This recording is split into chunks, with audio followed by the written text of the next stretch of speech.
বিভিন্ন কম্পিটিটিভ পরীক্ষা দিচ্ছেন, সামান্য মার্কসের জন্য কেটে যাচ্ছে। ক্রমশ পরীক্ষা দেওয়ার উৎসাহ হারিয়ে ফেলেছেন। মনে হতাশা দানা বেঁধেছে। শুনুন পরম পূজ্যপাদ শ্রী শ্রী আচার্যদেব কি সমাধান দিলেন। বন্দে পুরুষোত্তমম পরমপিতা রাতুল শ্রীচরণে প্রণাম জানিয়ে আপনাদের প্রতি প্রত্যেককে রানন্দিত জয় গুরু জানিয়ে শুরু করছি আজকের ইষ্ট প্রসঙ্গ। রামপুরহাট থেকে একজন যুবক এসেছেন, বিভিন্ন কম্পিটিটিভ পরীক্ষা দিচ্ছেন, সামান্য মার্কসের জন্য কেটে যাচ্ছে।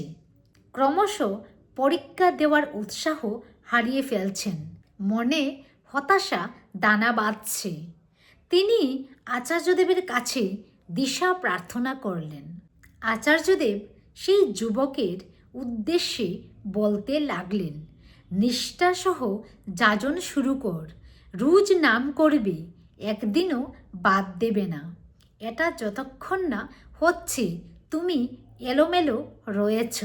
মনের মধ্যে যে চিন্তাগুলো লক্ষ্য থেকে দূরে সরিয়ে দিচ্ছে তোমায়, সেগুলোকে ফুটবলের মতো লাথি মেরে তাড়াও। পজিটিভলি যদি আদর্শের সাথে যুক্ত থাকা যায়, তখনই অন্তর্দৃষ্টি মানুষকে এগিয়ে নিয়ে যায়। কিন্তু যেহেতু তুমি দিনরাত নিজেকে নিয়ে ভেবে যাও, তাই বিশ্বাসের জায়গাটা তোমার নড়বড়ে। সবটাই দাঁড়িয়ে আছে বিশ্বাসের উপর। বিশ্বাসের সীমানা যার যত বড়, তার ক্ষেত্র তত বড়। যার বিশ্বাসের সীমানা ছোট, তার ক্ষেত্রও ছোট। ধরো আমি এত বড় চওড়া জায়গা দিয়ে যাচ্ছি, তখন আমার কি পড়ে যাওয়ার ভয় থাকবে? আর আমি যদি সরু জায়গা দিয়ে যাই, তাহলে আমি টলমল করতে থাকব।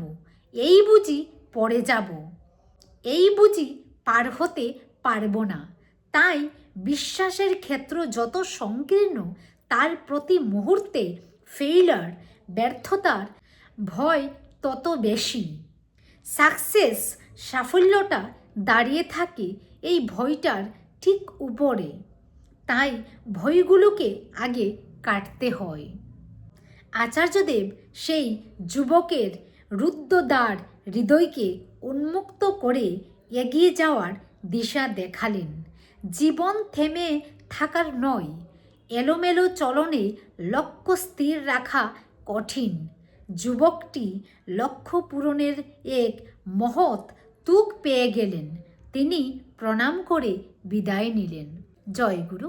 আমাদের আশেপাশে অনেক ছেলেমেয়েরা আছে যারা নিয়ত কম্পিটিটিভ এক্সাম দিচ্ছে, কিন্তু কিছু সামান্য মার্কসের জন্য কেটে যাচ্ছে। ওরা পাচ্ছে না চাকরি। তারা দেখবেন ব্যর্থ হয়ে পড়েছেন। হয়তো দিন দিন সেই পরীক্ষা দেওয়ার উৎসাহ হারিয়ে ফেলছেন। তাদেরকে আচার্যদেব যে এই কথাগুলো বললেন, আমরা যেন সেই কথাগুলো সবার মধ্যে চারিয়ে দিতে পারি। জয় গুরু।